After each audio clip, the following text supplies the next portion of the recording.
Hey, everybody. Thanks for listening today. I'm very excited to have Paul Holder on the phone. Paul is in our nation's capital. He owns a couple of restaurants, Town Hall and Six Engine, and has been doing this for quite a while. I think you guys opened Town Hall back in 2005, right, Paul? That's correct. All right, good deal, man. Well, listen, thanks for taking the time today. I appreciate it. We'll kind of jump right in. You went to, if I read correctly, you're from New Jersey. You went to Georgetown and double majored in marketing and international business. Yep. But you kind of tell me about that, because how did it go from there to opening Town Hall a couple years after you graduated? Okay. Yeah. So I went to school here in D.C. and I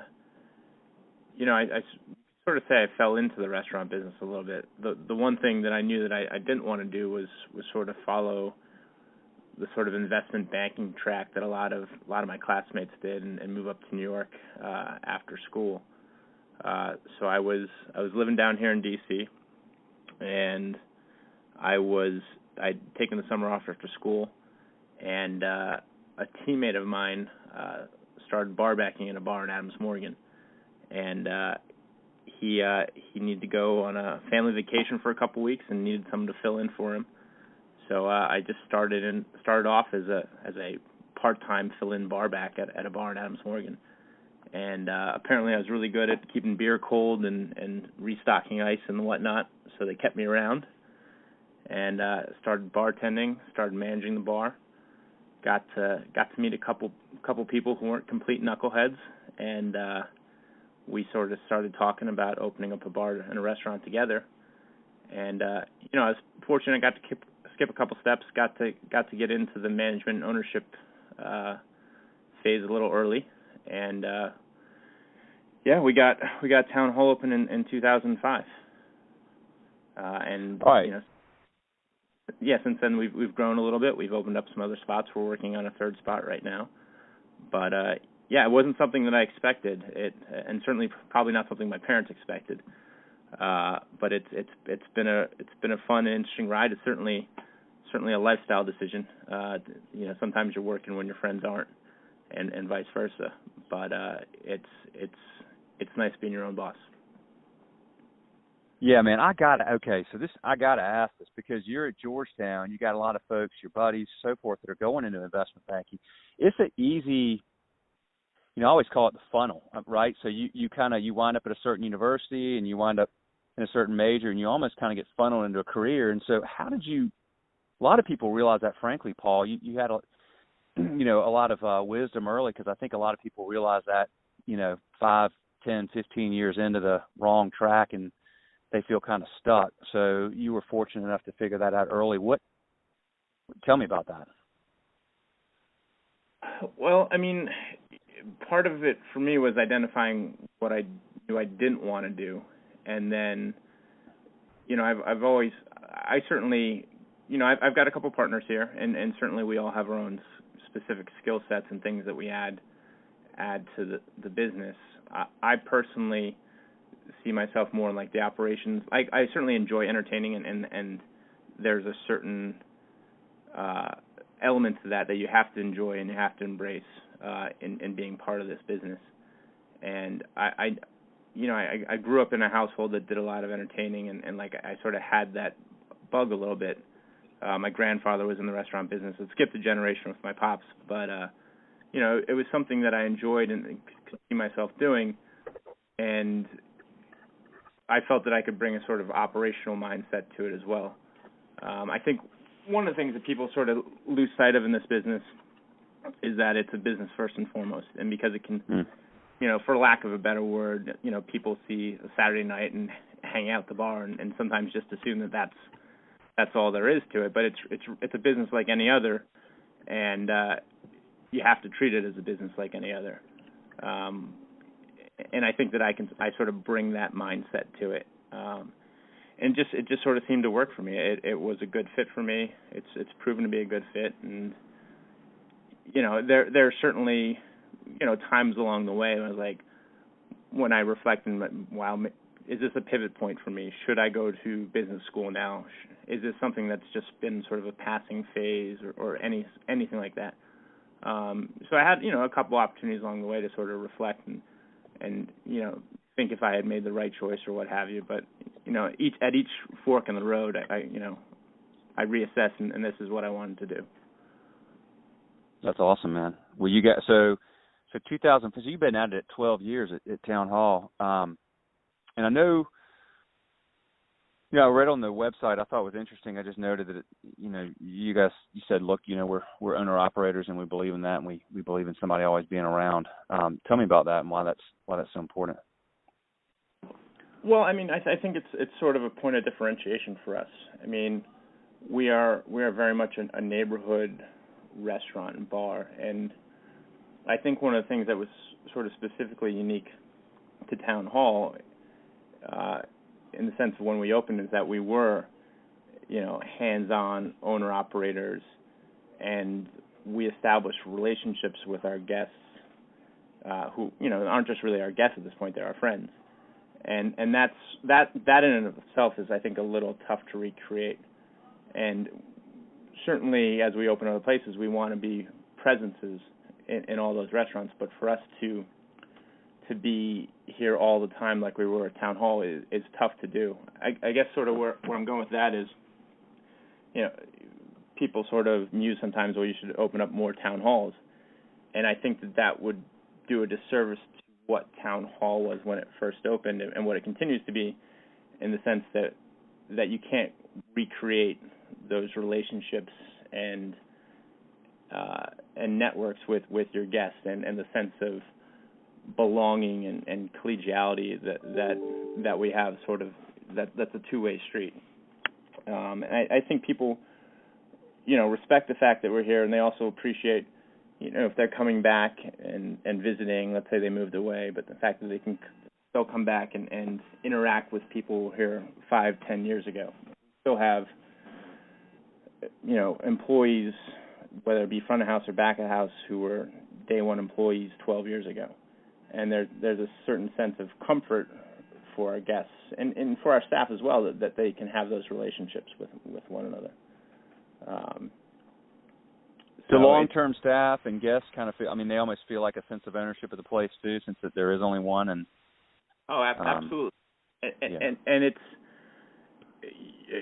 it's different things for different people. When we opened 12 years ago, I was 25 years old. A lot of our guests were 25 years old. They still live in the neighborhood now, but they're at different stages in their life. So whereas 12 years ago, they might have been posting up the bar at 1 a.m. and holding court, now they're holding court at noon with their 2-year-olds and having brunch with a bunch of couples.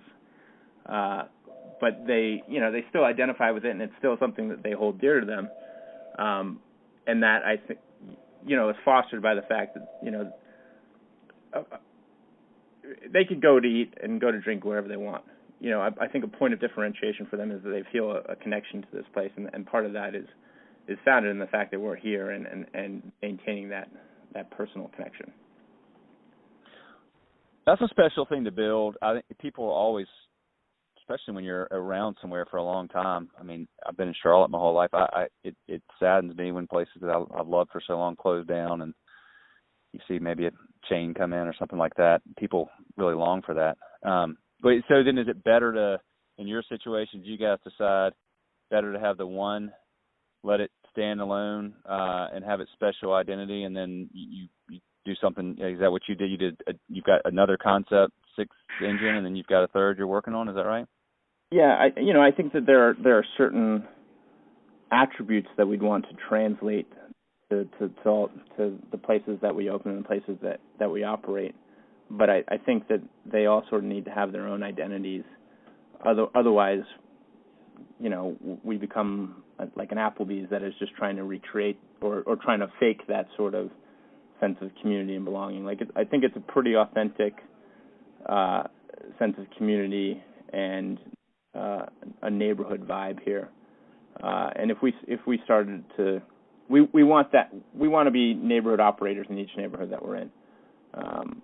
6th Engine, which is the second place we open, is down closer to Verizon Center, Union Station, a little bit more hubbub, if you will, but there's still very much a neighborhood vibe there. It's a different neighborhood, but still, a neighborhood vibe in and of itself. And, there we have day one employees. That place has only been open for 5 years, but we still have day one employees there as well. And the residents who live in that neighborhood, enjoy the sense of community there, whether it be with guests or their fellow patrons, and there's a community there as well. With this third operation that we're probably about 2 months away from opening, we hope to gain that sort of same traction. And it's a newer neighborhood in the sense it's down by Nationals Stadium. So it's a neighborhood that's really just sort of reemerged in the last couple of years. It's a lot of new construction, but there's definitely the sense of people who have bought and have moved into that neighborhood that they are committed to making that neighborhood something viable. And part of that is having sort of community gathering places, restaurants, places where you can interact with your neighbors and your friends, and we certainly hope to be a part of that as well. What you mentioned authenticity. Is that one of the biggest advantages you have as an independent operator over the chains? I mean, they've got economies of scale and they've got better menu planning, all the time.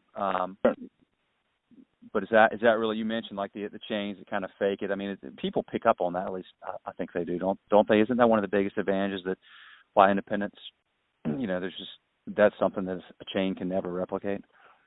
Yeah, I mean, there's certainly trade-offs. I mean, yes, a large chain has resources and purchasing and just advanced metrics and a wealth of knowledge that is tough for us to recreate on the small independent level.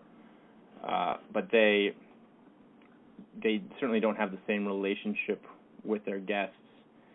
They're just looking at, if we are able to have X square footage with a certain population, radius, and a certain amount of eyeballs every day, then we will hit our margins as long as we're executing correctly. We certainly try to embrace some of that, but some of it's done a little bit more on feel and just engaging our guests. I think one of the things that where you really see it year after year are nights like the Wednesday before Thanksgiving.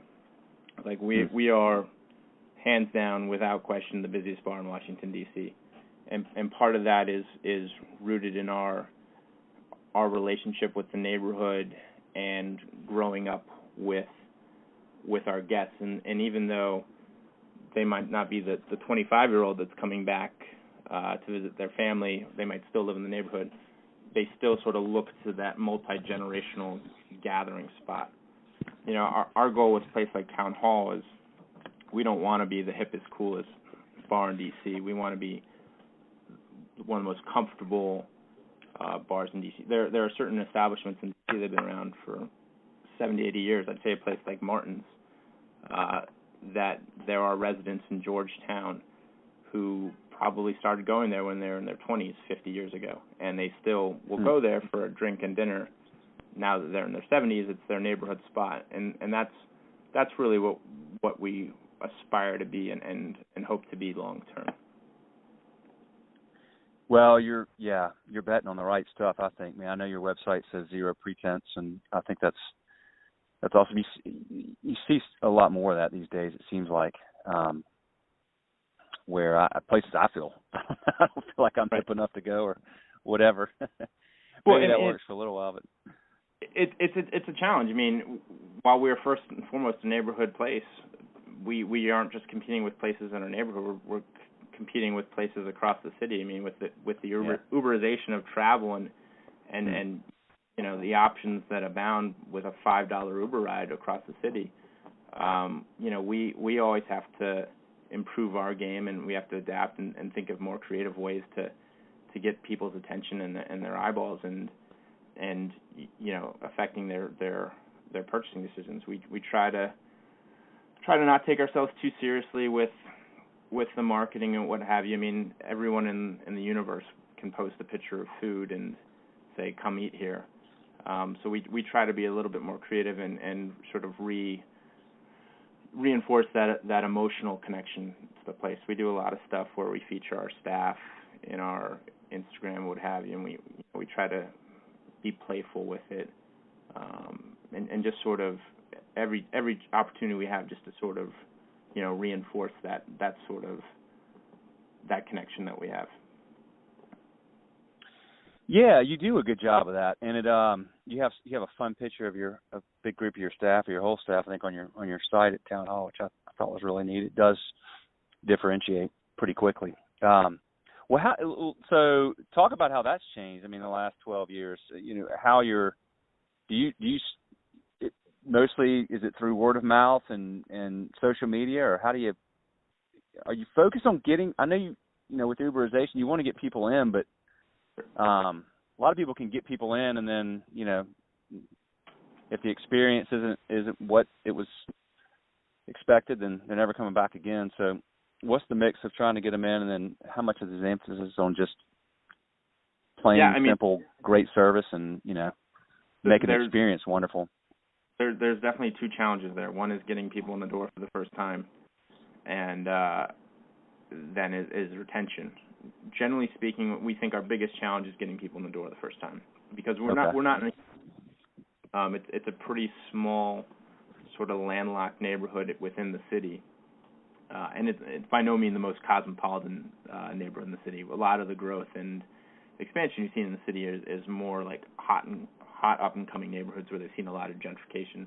This is a pretty mature neighborhood in Washington D.C. and you don't see the sort of PR and buzz in our neighborhood. So we work pretty hard at getting new eyeballs in the building, and one of the things I sort of give my hostesses about a hard time sometimes is we get someone to walk in the door on a Saturday night and they don't quote an accurate wait time, and they walk to the restaurant next door. I sort of try to convey to them that the hardest thing that we already accomplished was getting them to walk in that door the first time, and now if we're not keeping them at the door, we've really done ourselves a disservice. And that's just sort of one of those like little anecdotes, that I see just being an owner-operator or what have you. I like to think that once we get people in the door, we do a pretty good job of converting them, especially being a neighborhood place. If we can convert someone who's walked in the door first time, that could translate into 50, 100 dining interactions in a year. We certainly have people that we see in here multiple times a week. So you never know if that person who's walking in the door the first time could be someone who over the life of the business could equate to tens of thousands of dollars in revenue.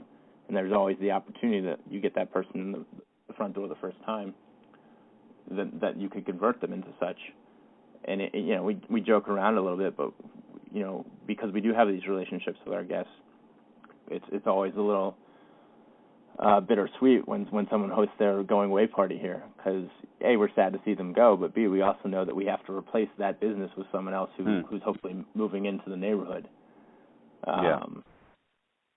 But we certainly getting people in the door. We like to think also that because we are owner-operators and we're here, that if there is something that's going wrong with a guest experience, they would, feel comfortable enough to bring it to our attention. There's certainly nothing more infuriating than someone who has had potentially a bad guest experience, and then they don't bring it up during the moment, and then resort to, trying to blast us on Yelp or something 2 weeks later. It really does no one any benefit. They have then had a negative experience. We don't know about it in the moment, and then 2 weeks later they're just sort of being keyboard warriors about it, and no one's the better for it, really. And that's keyboard one of the warriors. Yeah. Well, I mean, do you follow that a lot? Or do you keep up with the social media posts and try to engage those folks, or? Yeah, I will engage anyone who has written a Yelp review or a TripAdvisor review, what have you. I look at those as an opportunity to engage a guest for better or for worse. Someone wrote, took the time to write something, positive. I want to thank them and just sort of reinforce that relationship. If someone, writes something negative, I want to know why and identify what we did wrong and what we can do to improve upon it, and if we've actually like really done something wrong, I want to apologize for it and get them back in and hopefully get them to experience the experience we want them to have. But certainly I respond to every Yelp review. Yelp would suggest that you should respond publicly on people's posts, and I disagree with that sentiment. Even though that reviewer is writing a public review, I always prefer to privately message them, and whether it be a positive or negative review, just sort of thank them or engage them and find out more about their experience. But certainly, I get a notification every time I get a review, and we certainly will respond to them in kind. Why do you not want to do it publicly?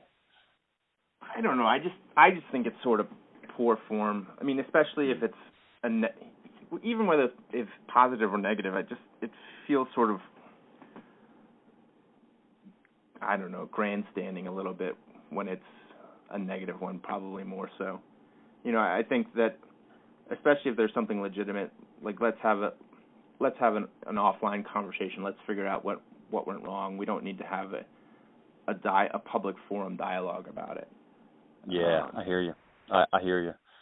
It can seem defensive too, probably, or you have to word it the right way, or it may look like, I guess, like you said, like grandstanding, or like you're trying to appeal to people reading it, not the actual reviewer right. or whatever.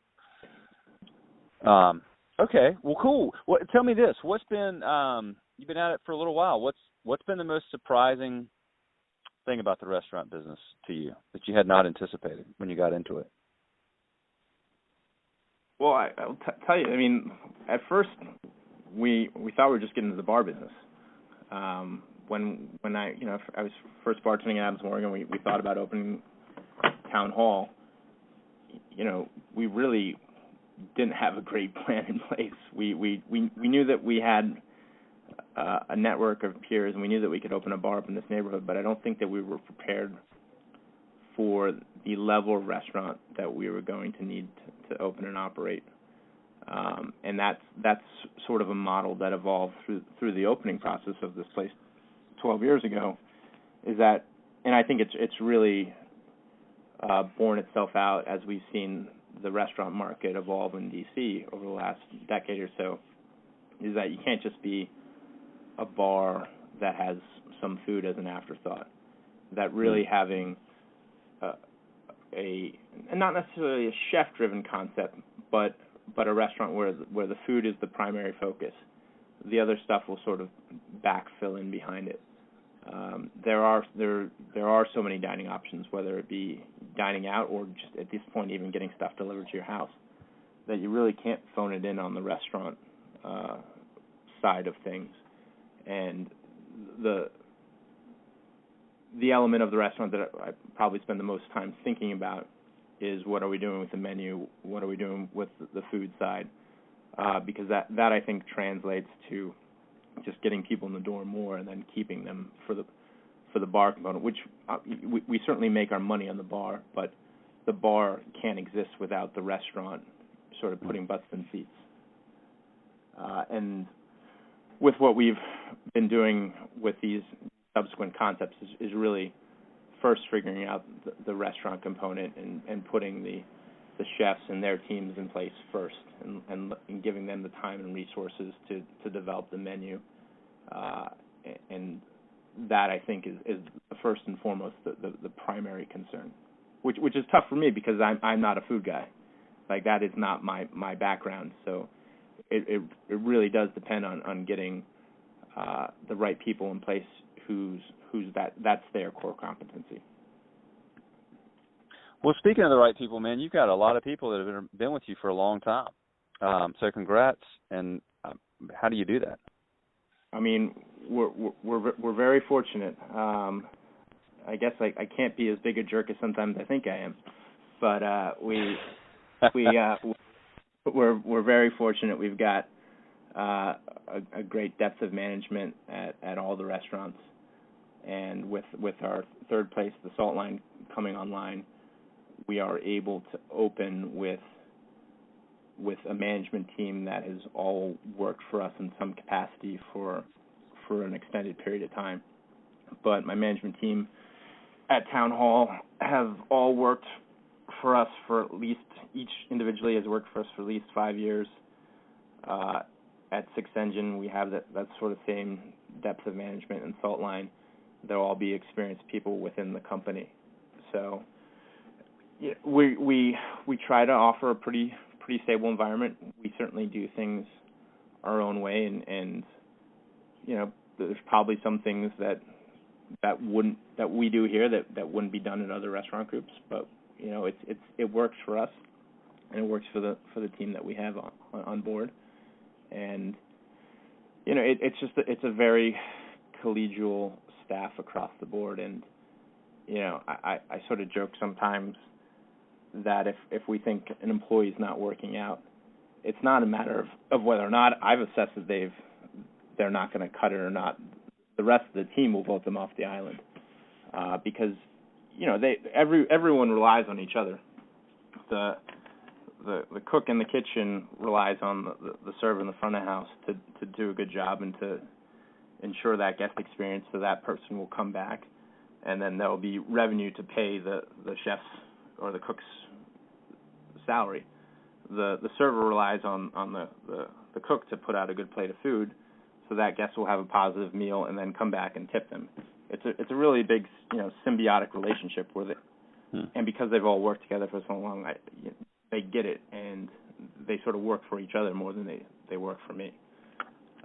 So I think that's an important component of it as well, is for hiring the right type of people who understand that. We don't necessarily need to hire professional servers. We hire more for a personality type.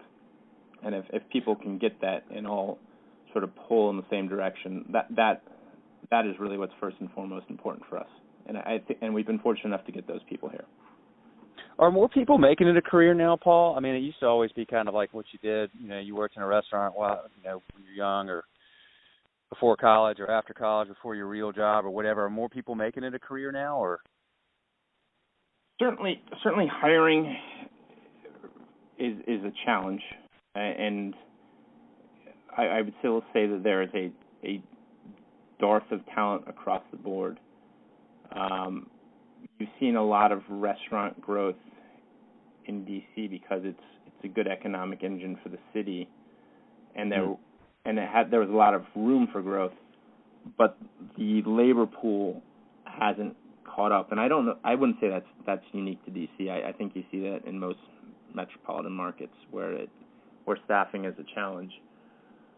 I would say, at least in the level of restaurant that we are putting forth, we aren't really looking at a professional server, like career server staff. Certainly our bartenders are more so in that professional bartender level, and certainly I think your management pool are people who started off as, you know, servers, bartenders, what have you, and then do identify as something that makes sense for them. And it's a combination of elements in that lifestyle that afford you different levels of flexibility. I mean, we can be pretty competitive with pay, and certainly we try to reward our longtime staff with different incentives and you know, sharing in the profits of the business. But I mean, to sort of answer your question, I don't know if more people are choosing to do so because it's always still a challenge to find the right people. And that's certainly one of, you know, to go hand in hand with getting people in the door is one of the bigger challenges, is just having the right people here in place to run the place as well. But we've been pretty fortunate with our current concepts. Well, you know, man, it's interesting because to me, I look at it, there's a lot of people that are, you know, young people now graduating with degrees where they may not be able to find a full-time job. And consequently, they also have a lot of debt. And I always feel like a group like yours, like if my kid got out of school or something, and and he or she was looking around and couldn't find a job and had some student loans and so forth. I just feel like a good local independent restaurant group. I mean, you're now opening your third. You'll probably keep growing. That means there's opportunities within the business to grow within the business, to grow your career. You do so much stuff. You have to learn to sell. You have to learn to smile and make people feel happy even when you feel, you're upset or whatever. You have to learn to hustle, and there's a lot of meritocracy in your business, it seems like, where, if you just go put in the effort and give it everything you've got and work hard for your teammates, then you have an opportunity to excel because, there's growth within the business, and it's just a great place, I feel like, where it really is if you want to look for meritocracy, where it's going to be up to what you do, not where you went to school, what your degree is. Restaurant business is a great business for that. Don't you think? No, I would agree. And I'm sure you agree. Yeah, I would agree, and that's certainly, I would say that was my attitude when I first started barbacking and bartending back in 2002, and certainly a lot of our front of house staff is of that same mindset. We certainly hire a decent amount of college kids who are living in the neighborhood who are looking for part-time work, and we also have a lot of post-college graduates who are either in transitional periods of their life where they're not sure what they're doing, or they are looking for ways to augment their income. I mean, in DC, you have a lot of entry-level jobs or internships on the Hill or things of that nature where you just can't afford to live in the city on those salaries. So we certainly have a fair amount of staff who fit into that category. We also, some of those college kids or kids who stuck around DC are in their entry-level jobs and are still working with us, part-time work, several years after they started working here. And those are some of the best employees in the sense that they get it. They've come up with us. They understand the ins and outs of the business, but also have like real world understanding outside of the restaurant and in their daily lives. So we have a pretty good blend of staff in that respect in different stages of their lives, and I think that sort of adds to the well-roundedness of the staff. Different servers or bartenders can add insights and help sort of collectively train each other sometimes.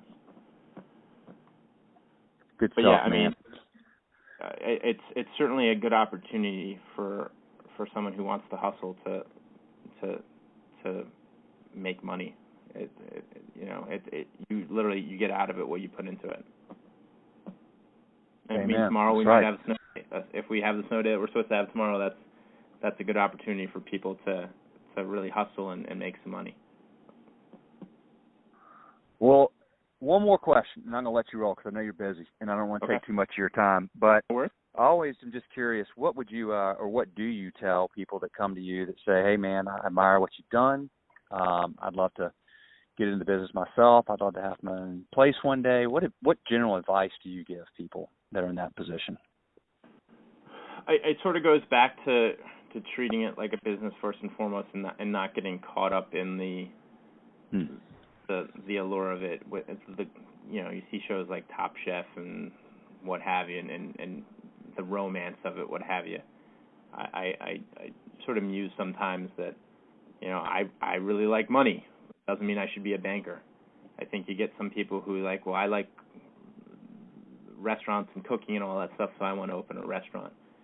And I think one of the reasons that you see such a failure rate, especially in the mom and pop restaurants, is that people lose sight of that, and they get caught up in the moment of it all and don't treat it like a business.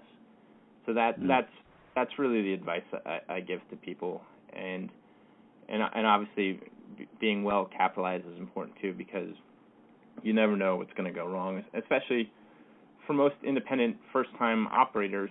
They're not going into a new construction build where the landlord's taking care of everything. A lot of times they're buying a distressed restaurant from someone else make it, or in an older building, and you literally never know what could pop up in some of those spaces.